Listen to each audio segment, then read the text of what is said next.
As Iran warns of harsh retaliation in the wake of General Qassem Soleimani's death, the State Department is urging Americans to leave Iraq immediately after closing the U.S. Embassy in Baghdad and suspending all consular services.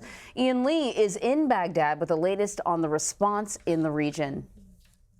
The death of Qassem Soleimani in Baghdad ignited a new chapter of regional tensions. Iran's Supreme Leader Ali Khamenei took to Twitter vowing severe revenge. This morning, Iran-backed Hezbollah in Lebanon ordered its, quote, resistance fighters around the world to avenge Soleimani.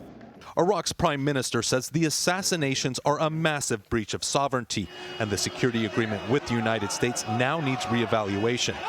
American allies in the region, like Israel, are preparing for possible retaliation and are on high alert.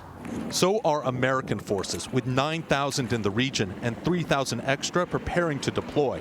Hours before the killings, U.S. troops from the 82nd Airborne Division arrived in Kuwait. Soleimani is a polarizing figure here in Iraq. His death exposes deep divisions on the country's streets. In Baghdad's Tahrir Square, anti-government protesters celebrated the news of his death, accusing Soleimani of being behind the deaths of many demonstrators in recent months. The question now isn't whether Iran will strike back, but rather how and to what severity. And when it's over, will the killing of Soleimani have been worth it? Behnam Ben Taleblu is joining me now from Washington with more. He's a senior fellow at the Foundation for Defense of Democracies. Thank you so much for joining us, Behnam. Secretary of State Mike Pompeo said this attack was a defensive attack in order to defer future actions against Americans. In fact, he said, I think this morning, that Americans are safer now. Do we know of any evidence of future attacks planned? And would Iran be capable of a significant attack now?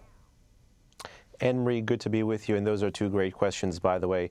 The mere fact that Qassem Soleimani was violating his United Nations-ordered travel ban. This is a travel ban that was in place from 2015 in the summer until October of 2020. He violated that ban by being in Iraq. He's gone to Iraq and Syria to help coordinate with multiple Iran-backed Shia militias. And many times the fact that he was abroad means that he was actively planning, actively liaising, actively plotting. I do believe U.S. Shia officials, when they say that the action was defensive, when the chief of Iran's terrorism apparatus is in a country like Iraq looking to capitalize on things like the recent embassy protests we saw, to me, yes, that does read as defensive, and I'd be inclined to take at face value what they're saying. But moving forward about the potential to escalate, Qassem Soleimani is Iran's military mastermind. In the past 4 decades, meaning the entire history of the Islamic Republic, there is no more important military figure for the regime that has done more to transform Iran's regional military posture and regional network of influence. The fact that Iran has proxies in places like Lebanon and Yemen and Iraq and Syria and has them as part of this loose command and control network is a testament, unfortunately, to Soleimani's terrorist capabilities. How they can wield these groups, make them interoperable, and to get them to be more cohesive moving forward is going to be a question. So, you know, we saw in Ian Lee's piece there, he called Soleimani a polarizing figure. The Secretary of State, I think, tweeted out some video of people in Iraq celebrating his death. The president just tweeted out that if Iran would just admit it, that they would agree that he was both hated and feared even within Iran. Do we know how the Middle East feels about the death of Soleimani? Well, you can look at places where Iran made a bet in its foreign policy and bet that the hard power that they charged Soleimani with wielding in places where they had co-religionists, like Lebanon, like Iraq, where there are majority Shia in those countries, they bet that Soleimani's hard power would not turn those populations against them because of this shared religious affinity. When you look at protests in Lebanon today, when you look at protests in Iraq today, clearly it has backfired. The Islamic Republic's hard power has earned itself, rightly I might add, the ire of those Arab, Shia, and Sunni and other populations across the Middle East. Soleimani, in my view, is not popular. You can see that by the protests that are now coming out on social media. The fact that people are dancing after the death of this individual is also another important marker. But we do know that Iran has allies throughout the Middle East. Could this strike spark a wider conflict within the region? It is possible. Of course, it depends very much on how Iran wants to respond. Because Soleimani helped string together this patchwork of proxies and partners and militias and terror groups and violent non-state actors, the question is, would they be acting alone, or would they be acting by the command of the new Quds Force commander, who's a brigadier general by the name of Qa'ani? So if that guy steps into Soleimani's shoes, which is reported that he will be or has already, would he be able to have the same battlefield capability to strike? And this, again, is an open question. You know, we've heard the president talk about that all he really wants is peace, that the reason that he pulled out of the Iran nuclear deal is because it wasn't a good deal that would ensure long-term peace, and it wasn't a deal that was punished Iran enough for some of its other endeavors in the region that were destabilizing. What is your take on this administration's tactics and strategy in the Middle East? Are they stabilizing or not?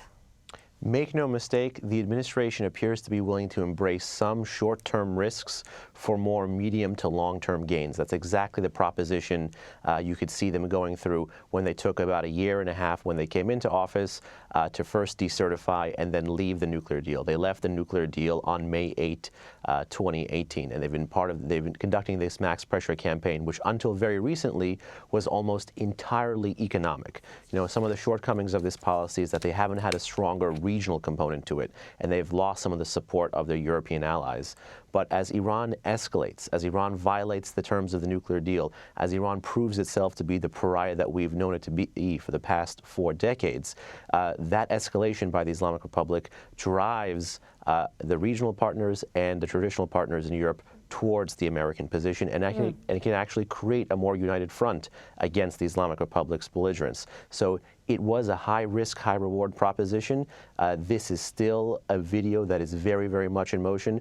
Regardless of the death of Soleimani, 2020 anyway was a year set for escalation between the U.S. and Iran. The U.S. is continuing its sanctions strategy. Iran is continuing to leave the nuclear deal. January 6th is another deadline for Iran to violate another term of the deal.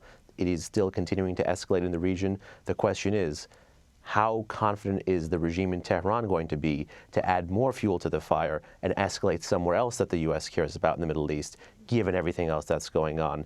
And they could cite Soleimani's death as a predicate for that latest round of escalation. Based on what you're seeing now with Iran, and we know that sort of domestically there has been a lot of upheaval. Even sort of prior to this, there were all kinds of protests having to do with just day-to-day living issues that the people in Iran have. Do you see Iran nudging its way towards renegotiating a nuclear deal at all?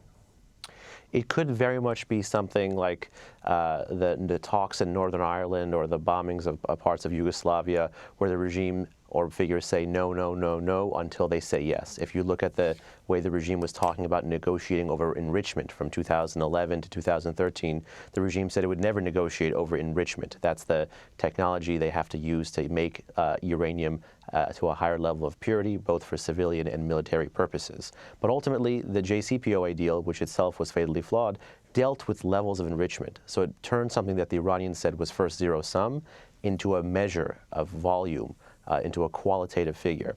So now, if the regime says no, no, no, no, but if their back is put into a corner, then they may actually change. And I think the Trump administration is gambling that with the right amount of pressure, the right amount of internal pressure, the right amount of external pressure, sustained macroeconomic contraction, regional defeat, and the loss of a military mastermind, the regime could reconsider.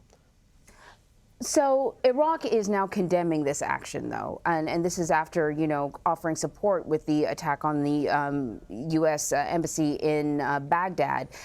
Is there a danger of losing Iraqi support because of this? Well, that's, again, that's always been a challenge because the Iranians have long looked to use Iraqi domestic politics against America several times now, even when there's been airstrikes by Israel into Iraq. Pro-Iran parliamentarians have tried to use this as a predicate to throw the U.S. out. The U.S.'s actions against any Iran-backed militia in that country, again, remain defensive. But Iraq is slated to be one of those major flashpoints because of Iran's experience during the 1980-1988 Iran-Iraq War, which Qassem Soleimani actually fought in and made his name in for the regime in Tehran.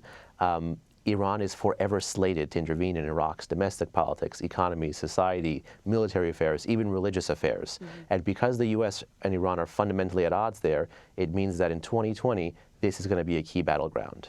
All right. Behnam, thank you so much. You always offer us additional insight into what's happening in the region. We really appreciate it. My pleasure. Thank you for having me.